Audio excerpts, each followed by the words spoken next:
right, everybody, welcome to Brighter. So Adam Jonas, an analyst for investment firm Morgan Stanley, is back at it again with a new research note for Tesla. This time, he's sharing his thoughts on a potential future where software, smartphones, and vehicles are combined into a new market. Today, we're going to take a closer look at NIO and why this Chinese automaker is already selling their own smartphone. We'll discuss OpenAI's efforts on potentially developing a new hardware for its AI along with Johnny Ive. And finally, we'll also look at how Tesla's owners can now use Apple's iPhone to do more than just unlock its cars. So we have Nicholas Gibbs with us today. Nicholas is his own YouTube channel called Investing Against the Grain. He's a regular on this channel, and I would always enjoy having his opinions, especially with these research notes that we have. Welcome, Nicholas. Thank you for having me. We've got this new note that Morgan Stanley released, Adam Jonas, and he's talking about this next generation software-defined vehicles. Okay, this idea that the automobile and the mobile device market may start to blur the lines. And this note appears to be just kind of his thoughts. It doesn't look like it's a complete research note. I did take a look at the full thing. It's 9 pages long, but really the meat of it is just 2 pages. Now, he's reiterated his $400 12-month price target, which is the same that he's had since earlier, a couple of months ago, when he had a much more complete research note that he released, where he started talking about Tesla as an AI company, where he started getting very excited about Tesla's supercomputers and where they're headed with AI as a service. So in this note, though, just a quick conversation here, he's saying that the next generation software-defined vehicles, these are vehicles with tremendous software capabilities. It's going to blur the lines between automobile and mobile device market. Can a key do more than just open a door? Can a part of the car stay with you? Not sure what he means by that. It's not too early for investors to consider the implications for Tesla. So he talks about the Internet of Cars. For an automotive perspective, the topic of supercomputing at both the data center level and at the edges. So the consideration that all these cars that are out there, they have a tremendous amount of chips.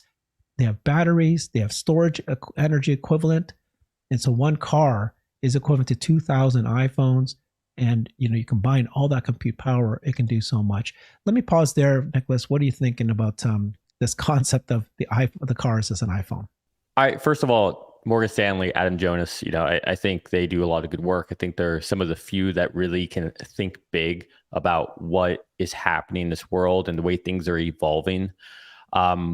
But with this particular conversation, I think a lot of the conversations and things we're going to dive into a little bit here, we get too stuck with what we know today and what we're used to. And so when people just go from the car and talking about being more, blurring the lines between your phone and your car, I think that's just more linear thinking rather than revolutionary thinking. It's more evolutionary.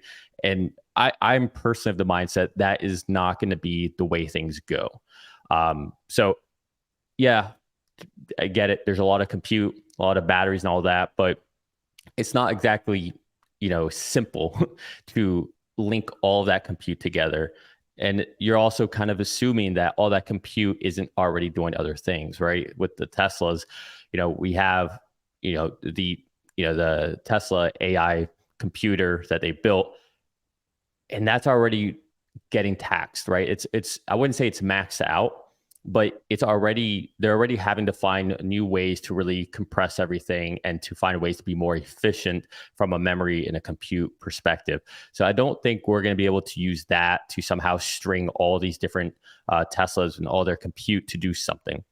Maybe, I guess, if they were idle in some way when they're not being ran, there's something could happen there. But I don't think that that's something that's going to happen personally. If you can, please consider supporting this channel. You can get for free 3 milestone tables that list every major milestone Tesla has ever had since 2003. Please check it out. Simply go to my website at herbertong.com. Okay, now that's that part about using all of these computers out there in the cars and then using it as one thing or something, taking advantage of it. What about this idea that the car is often seen as an iPhone? It's got all the components of being a hardware device. So here's an example is that, it has the key attributes of today's connected vehicles. So you got the hardware of a smartphone, you got the battery, you got a screen, you got the compute, you got cameras, you got audio in and out, you got modems, antennas, sensors, It just happened to be wrapped in this aerodynamic form factor. It just happens to have all these other things. So the reason why they started to think about this is three things, right? So first, they were just saying that, NIO, which is a car company in China, and we're going to show what they're doing, but they've launched their own smartphone. So why did they do that? We'll talk about that. And then this idea of edge computing, which you that's fine. I understand what you're saying there, but this concept that even OpenAI, right? This how do you take these large language model chat and generative AI components, and how do they connect to the car? Clearly, they will, but even OpenAI themselves is creating a consumer device. We'll talk about that. And finally, let's step back. Basic things, right? You can use the iPhone today. To do more than just unlock your car, especially with this new action button. So we'll show you that as well. So yeah, what's your thinking about this concept of, okay, fine, they're not using that as the computer, but there's ways that smartphones and ChatGPT and cars can work together. Yeah. So can you actually go back one slide where they list out all the, thing right here? Yeah. Perfect. So battery, screen, computer. All right, Herbert, unless I'm mistaken, you were heavily invested in Apple for many, many years. And correct me if I'm wrong, because you were heavily invested in it. So you'll keep me honest here.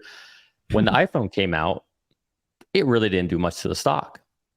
In fact, much of what happened with Apple and the movement and the revolution, I would say really didn't come to fruition until the App Store. Would you agree with that? Yeah, exactly. Yeah, it took several years.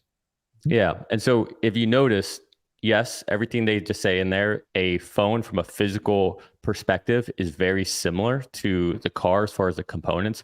But the most important thing that they left out of there was the App Store. And so this is where I kind of see this friction where I get what everybody is saying, but this is what they're missing. Is that App Store is what was able to unlock the potential and the value of the iPhone.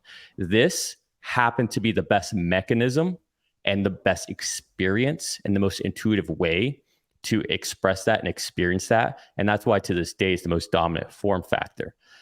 I don't see that happening with a Tesla vehicle. I do see that happening with Tesla, and when we start layering in FSD and what that can mean, and if there's an app store eventually into the car, that makes so much sense to me. Those are the parallels I would be driving together. And I would say, if anything, it's more of a revolutionary, because while this is a great medium and a good experience and allows me to be so much more functional and efficient with my time, and it allows me a great medium to interact with an app store where all of a sudden the imagination of all these developers can have one platform to build and be creative. The Tesla will be able to do that. But the added benefit is that I don't have to drive now. It's actually taking a labor intensive thing out of my day to day. That's the moment. It's not about what's the next iPhone. That's not it. Yeah. This is revolutionary. And I think all this talk on the iPhone, it's such a great analogy to make, because it's a very accurate one. But the old adage is that history rhymes, but it doesn't necessarily repeat itself. And I think we see a lot of rhyming with all of this, and so that's what you see a lot that's happening here. But I think people, because it hasn't happened yet, they don't see it. I drive FSD now 11.4.7.2 on hardware 4 every single day. It literally does 99% of all my driving. The only time I take over is to go into the gate for my house and when I'm about to pull into a parking lot. That's it. Other than that, it does everything. So that's the thing that I think people are missing, but they can't see that. iPhone, people seen it. They've seen how that played out. And so that's what they're using as an analogy. Oh, well, this is how it's going to happen. Oh, look, it's got a screen. It's got batteries and all that. So it's just, to me, it's really missing the mark. Okay. I actually agree with you. I don't think that Tesla's going to do a smartphone, but I'd love to brainstorm, what kind of capabilities could software-defined automobiles be able to deliver because that is going to be a whole new experience. Let's still stick with the idea of smartphones, because this is, This is NIO. So NIO, which is a Chinese automaker, we'll share more about who they are shortly here. They unveiled their first smartphone. This was a month ago, less than a month ago, 3 weeks ago. Prices started around $900. Okay. Delivery starting on September 28th. So that happened just 2 weeks ago. And expects at least half of its users to buy it. So they created this smartphone that is specifically designed for the car buyers of NIO. Seamless integration with the NIO vehicles. The William Li unveils its first smartphone. Color and design in line with the NIO vehicles. Phone has no ads, zero pre-installed commercials, right? Sure. So here's what the smartphone. Now, my first reaction is that, the Chinese obviously are very closely related with, all these smartphone device automakers out there, makers out there. So it's easy for them to just kind of license it to somebody to create this thing. It's kind of more of a marketing thing is my thing, as I think you're saying as well. Because they don't really say what is the real value. And when he was asked, why are you getting into this? Which is ridiculous. Why are you doing this? And his answer is like, the reason is simple down the bottom here. NIO users need a phone that seamlessly connects with NIO cars. We want to make a phone that makes NIO vehicles more driver friendly, but I still haven't heard what exactly the features are. Here's him presenting it. Here's a NIO car. And so they currently employ 11,000 people. In their research and development, says here, I don't know how total is, sold 8,000 cars per month. So not very many at this point, but there's certainly somebody to look out for because they're supported by the government. And it says here that, it's just tremendous amount of robots in the factories. So they're people to watch out for.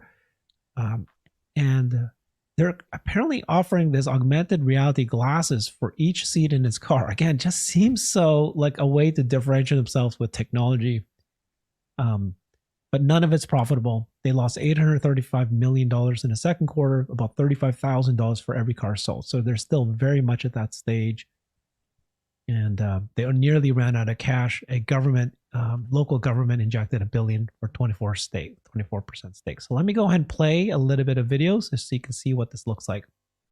EVs is gearing up to unveil its very own smartphone, the NIO phone. Yes, you heard that right.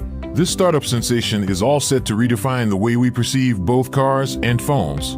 Get ready to dive into a world where your smartphone seamlessly communicates with your vehicle, elevating user experience to unprecedented heights. The buzz is real, and the countdown has begun. The stage is set for the NIO phone to make its grand entrance, shaking up the tech landscape like never before. NIO has embarked on an unexpected journey that's leaving everyone intrigued.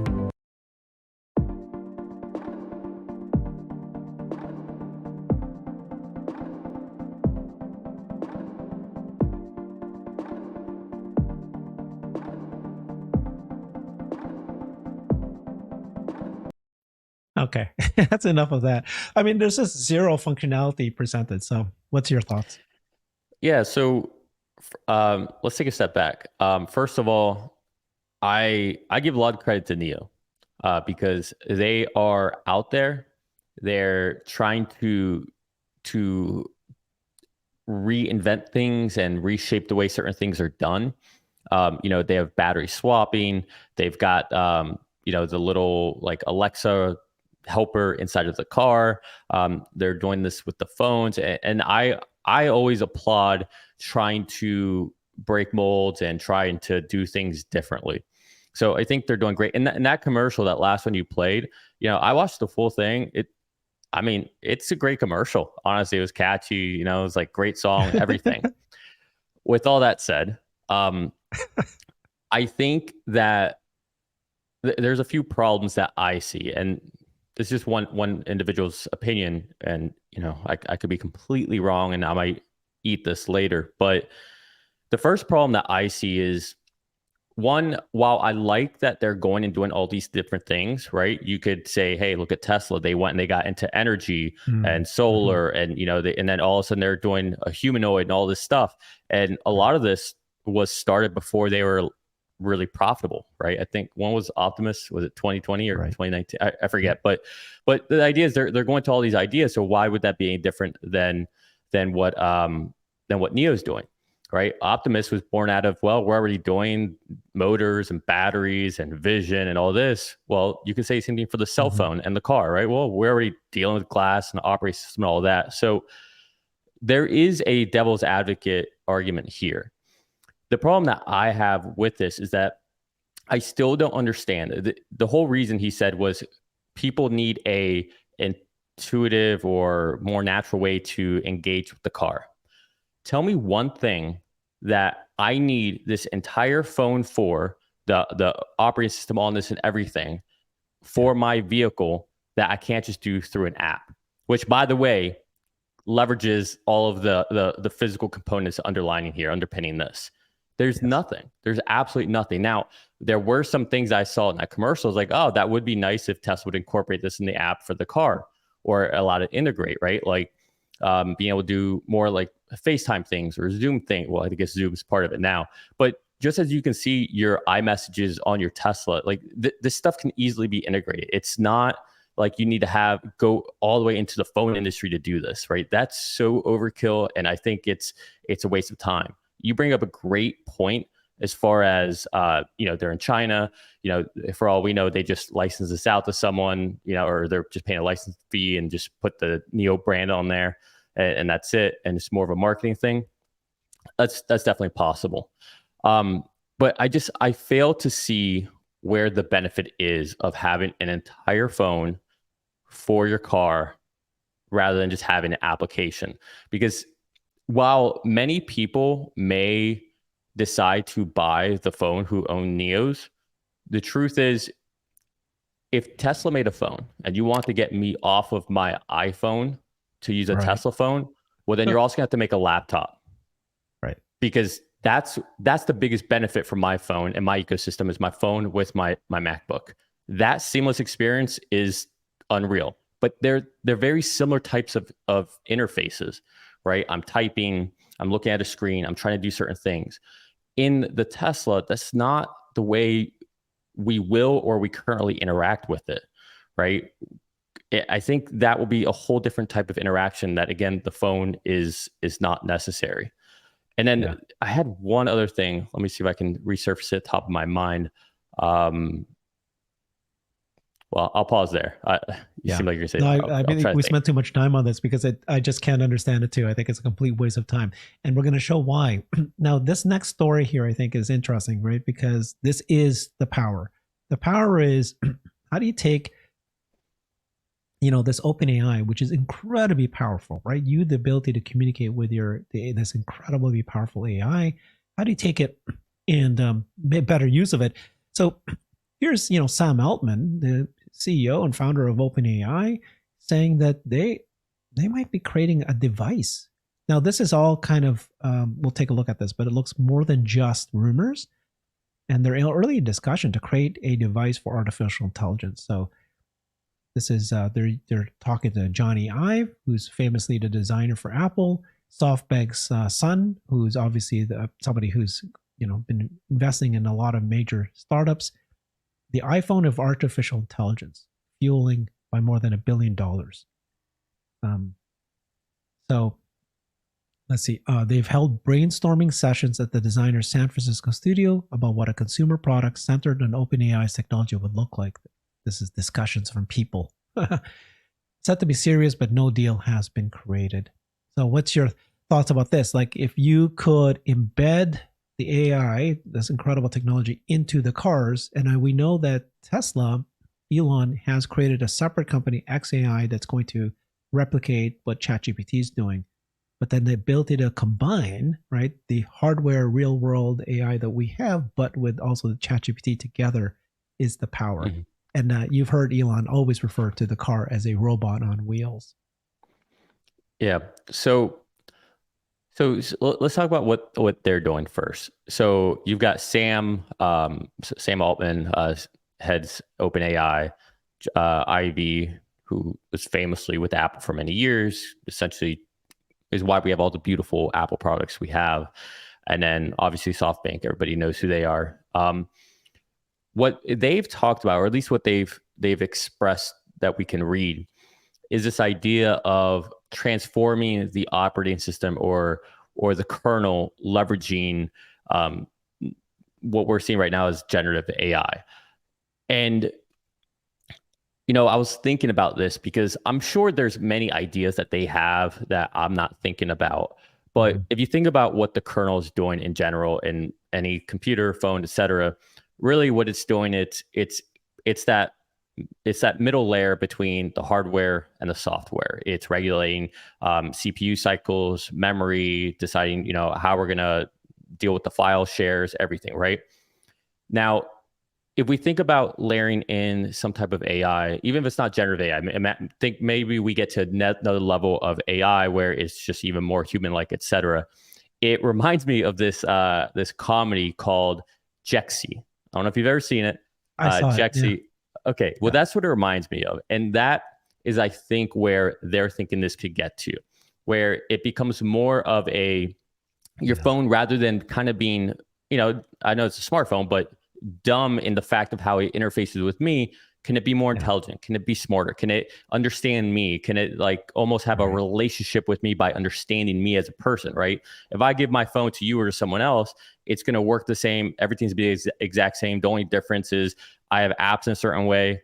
I have a background, and then I have photos on here and music. That's not same as yours. Other than that, it's going to be the same, right? It's the same thing. But the idea, I think, is to make it more personalized. So that's something that I think could be very interesting, but I still see that as evolutionary, not revolutionary. And I think what happens a lot of times, I mean, look, we have big names there, right? Sam Altman, right? Over the last, few years, he's kind of blown up in reputation. I would say 3 years ago, no one knew who he was. Or, well, a lot of people who aren't in the space didn't know who he was. John Ivey, everybody knows who he is. But what I think happens is you see this all the time. And I know we talk about Elon and, we're all labeled as fanboys or whatnot, but it's really hard to do something revolutionary more than once. And John Ivey had great success at Apple.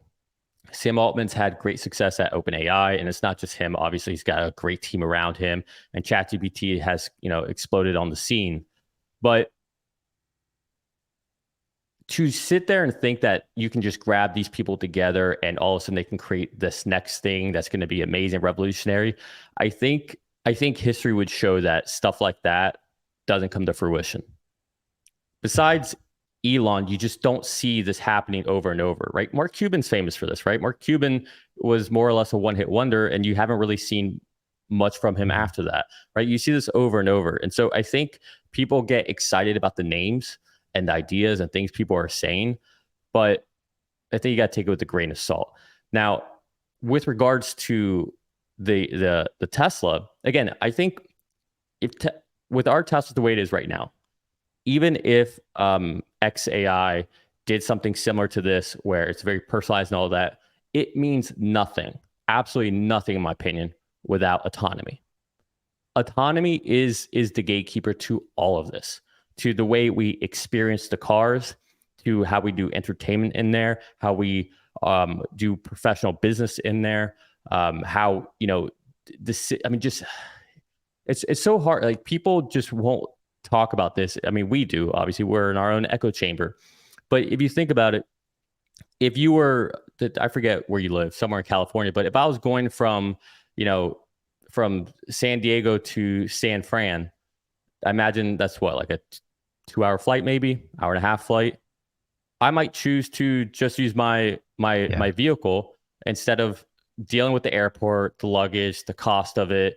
And I might just, hey, you know what? I'll just leave at at 8 p.m., sleep all the way there. When I get there, I'll just check in the hotel and that's it. Right. And that's just a whole different revolutionary way of transportation. And then it's the experience that comes with that. Nothing with the phone does that.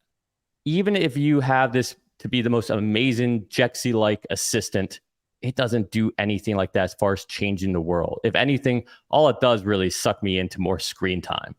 And same with having a phone that is paired to the car so amazingly. Again, I don't know. Maybe I'm just pessimistic on it, or I'm just have my blinders on because I see Tesla. But I'm with you. I think so. What you made, which was very good, which is the concept that you just said was that the very first thing that AI is going to do that's the most powerful is robotaxi and autonomy. If you can do autonomy, then that unlocks a lot of things because now you are in the car and you don't have to drive it, and now you want to experience it. And the second thing you said was the relationship you build with this car. It's not just a car. It's going to be this relationship you build with it. And so you're going to be able to talk to it. You're going to be able to provide you information. It becomes a computer. It becomes a workstation. It becomes an entertainment center. And it's going to know you and that it can plan your day. So, and it'll go beyond just that. So yeah, I think OpenAI trying to create a hardware is them realizing that if there's just a software, then other devices out there is going to control the actual interface with the people. You know, you're going to go to your computer to type in a ChatGPT thing. And so the computer maker and the Chrome browser controls it, you know. They control your presentation of OpenAI. So they want to be embedded everywhere. And that's them trying to find a hardware. Tesla happens to have both the hardware and the software. They're not going to need to create a smartphone. Yeah. But let's take a look at here, the final story here about. Yeah, sorry, just one more point. I just want to add real quick. If we're talking about having an experience with our car, like once you're in the car, you're not going to be on your phone because you're in the car, right? Well, the car already has a screen and everything, so the phone's kind of pointless there. The only other way I really see a good way of interacting with the car when I'm not in the car is if I could somehow have some way to tell a certain piece of hardware, hey, can you go plug in the Tesla? I forgot to plug it in. Or, you know, an interface in that type of way. And that's where, again, everybody's thinking about the phone. The humanoid makes the most sense for the next thing to be iterative on, not a phone. We have phones. We've done that. We've evolved on that. You're right. Can I get away from that? Hey, Optimus, can you turn the air on in the car? I'm about to go home. Or, you know, hey, what's the battery at? Like, I don't even want to look at this. What's the battery on my Tesla? Right. That to me is the next revolution. Yeah. Everything else is evolutionary. Okay. No, exactly correct. And so here, that's exactly correct. This is the final story here that actually you can now control your Tesla with an action button on the Apple iPhone 15 Pro. So this is Tesla does not need to necessarily create their own iPhone because they've got an app, and iPhone themselves makes these kind of actions much easier. So let's take a quick look at how this works. Action button on the iPhone 15 Pro. It's pretty cool. I have it set to lock my car and it's super useful. There are a ton of Tesla shortcuts you can set the action button to, like opening the frunk, opening and closing the trunk, and a lot more. Overall, a pretty sweet addition and welcome function of the new action button that I will be using a lot. Yeah, so my understanding is that instead of you having to pull out the phone and pressing buttons, you just set it to one feature, and as you get closer to the car, you just press that button. You don't even have to look at it. You just press it, and then that action occurs just one step earlier. And here's on my iPhone 15 Pro. Right before I stream, I just hold the button down and give it like 2 seconds, and all my stream lights are on. Pretty cool. Yeah, so that action button can be used for all sorts of things. So let's just put it all back together. This Adam Jonas from Morgan Stanley put out this note saying that there's going to be this convergence between smartphones and the cars, the automobile industry. And I think it's less about smartphones, right? It's about software and it's about the experience. And so, I like what you said at the very beginning, which is, they're coming at it, most people do, from the existing, mind construct of smartphones in cars. And so but actually you should step back and think about it in terms of the experience and the relationship and how would you do that? And I love what you said, which is you don't need a smartphone when you're in the car. Yeah. And that's the more important thing. With that button thing, first of all, I think Steve Jobs is rolling over in his grave. While, I mean, don't get me wrong, I kind of think it'd be cool to just be able to press a button to do something real quickly. Not really. You can, I'm pretty sure, reassign your buttons already if you want. But Steve Jobs is always about eliminating things. And here Apple is adding a button, which is just wild to me.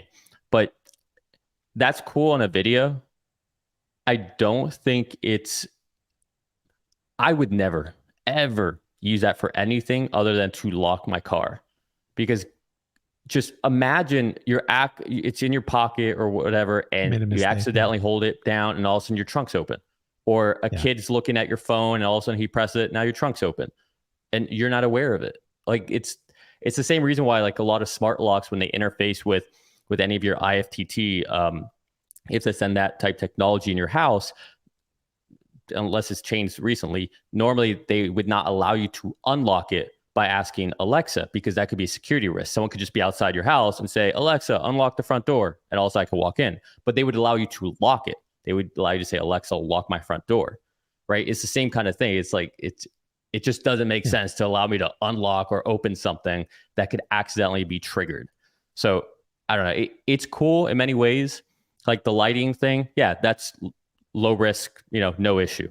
With your car, a little bit different. Yeah, I actually think it's such a tiny little feature that's not really mind blowing at all, and yet it's getting a lot of play out there. The most expensive company in the world, the biggest market cap in the world, their revolution is a button on the phone. It's just like Ford. Their revolution was a frunk, and people go wild about this stuff. Meanwhile, Elon and Tesla are humanoids and self-driving cars, and no, but a frunk and a button. Yeah. Oh my goodness. I can't wait until XAI and the real world AI and the chat GPT, and they all combine into one, entity. So you got the car and the robot are really just the same thing. I was going to say that to you, that they're really the same Jexy. You can name it whatever you want to name it. It's your personal support person. It just happens to be in different forms. And then the real world AI, the ability to understand the world, but also the ability to understand you and the ability to communicate with you will all be combined into one. And then it's going to be this massive. And so, even if they show up in a phone, it's not like the phone. It's going to be like every device. Oh, it'll be very interesting. Okay, thank you so much, Nick. That was fun. Follow Nicholas on X at Nick Gibbs IAG. He's got his YouTube channel at Investing Against the Grain. So he focuses very much on the stock and the economy.